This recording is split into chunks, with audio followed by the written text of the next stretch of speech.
My name's Charlotte Howard, also known as Capability Charlotte, and this is... I'm Millie Carmichael, and we are friends and fellow gardening folk. Fellow gardening folk. So I've known Millie for 20 years? Probably, yes. Tell us when we met. So we met when we were both students of horticulture at Lackham College in Wiltshire. Yes. So we were learning about all sorts of gardening related things on a course over a couple of years, and we bonded, I think, over the making of gardens for the Bath and West show. That was it. Yes, we had an incredibly misogynistic builder trying to teach us how to lay bricks. We did. We were terrible at bricklaying. Well, I have laid bricks. There are walls that still exist. They're still standing. They're still standing. So we became very good chums, and it turns out our husbands are both musicians. So we've stood the test of time. We've been on holiday together, and we're still friends. We are indeed. So obviously, as you know, I'm a gardener and garden designer, and you are a gardener by hobby, but not by trade. Not by trade. Most recently, I've been working in the field of public health around food insecurity. But most of my interest now, I'm going back to being kind of self-employed and things around teaching people around permaculture and nature-led practices and what we can learn from the living world and from these beautiful plants and animals and creatures around us, really. You really do. So I always call you my mentor. Oh, bless you. Bless you. You are my guru. And whenever I'm making decisions about nature or about designs, I always think there's Millie always on one side of me looking over what me. Would Millie do? What would Millie do? What would Millie say? Would Millie approve? And you have been, you don't hold me to account. You're not like that, but it's subconsciously you do, because I always think about going back to nature. So I know it's obviously really hard to explain permaculture, but can you explain how permaculture sort of means to you? Okay. Without, I'm not going to go into a big old history, but permaculture in a nutshell is the answer to the question, what would nature do? So it's basically a way of designing things for human design, but based on the principles by which the rest of the living world functions. So it's rooted in really deep observation of how things in nature work. So as an example, and we've actually got a really nice example here. So one of those principles is around diversity. So any living system, a successful living ecosystem will have a diversity of forms of life. So this is probably part of the reason why this particular part of your garden is so successful and thriving and abundant, is because you have this diversity of life in here, and that it's all working together, that there's a symbiosis, there's an everything's connected kind of way of looking at your garden, and things are living in circumstances that the conditions conducive to them living well. So you haven't put things in this space that need sunlight all day, all year round, or like all through the day.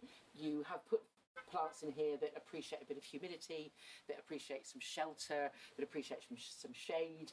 I'm not sure what your soil is like in here, but it's clear that you've chosen plants that are happy with the circumstances. So this is kind of what permaculture is about, about learning from nature.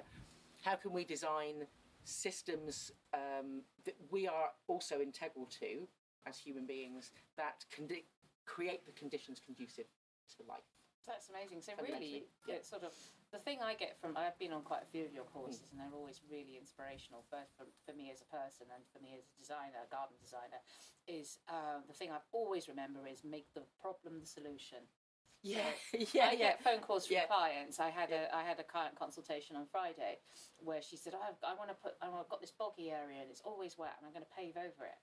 And I said, why? Okay. You'll just make that bog will move somewhere else, maybe not to your garden, but all you're doing is just putting a plaster on an issue.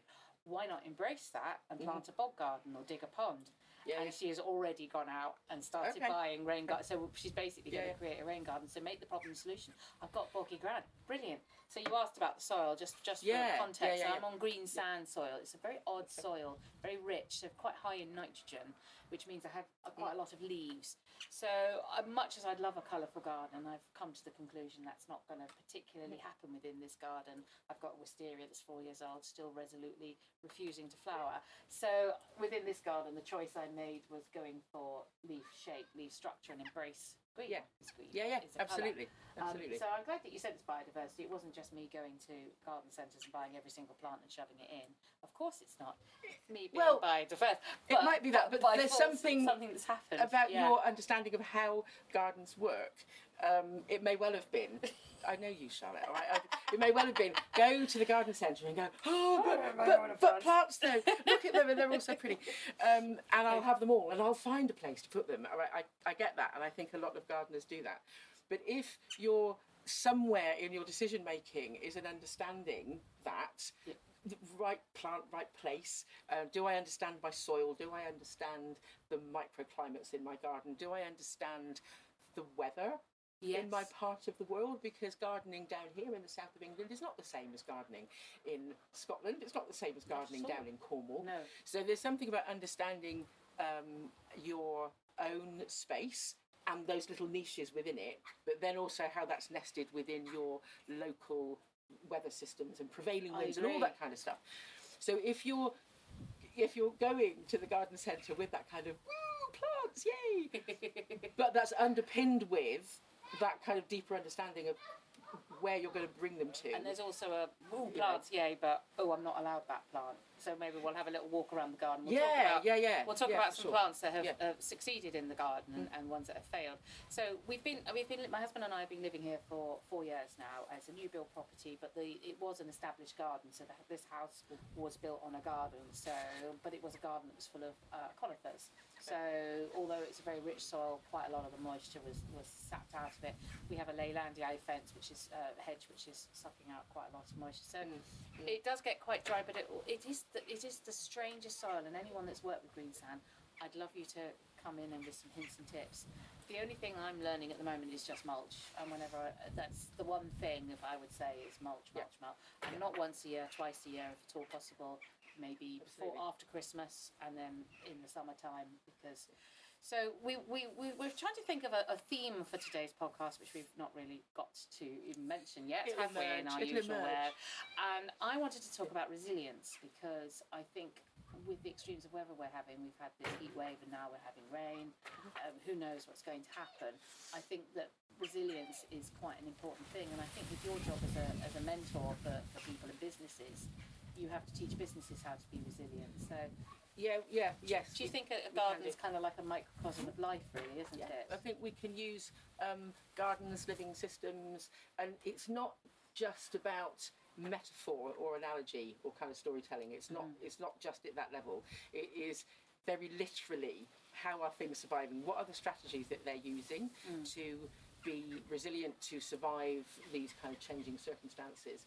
And what can we directly learn from other living creatures, or indeed the plants in our gardens? So there is analogy and there's metaphor. Gardening is great for that. There's so much to draw from. But it is also about really directly learning from. I mean, you were talking about me being a mentor to others, but actually the living world and the plants and the trees and the creatures around me, I see them as my mentors. I learn from them. There isn't a hierarchy around that, as far as I can see. These plants are much better at living in your garden than I would be. Yes. Right? yes. And being able to survive on literally what is around them, they are much more skilled and experienced at that than I would be. So therefore, they have something to teach me. They really do. Should we have a little walk around the garden and go and we can have a little and see how it works? Let's go.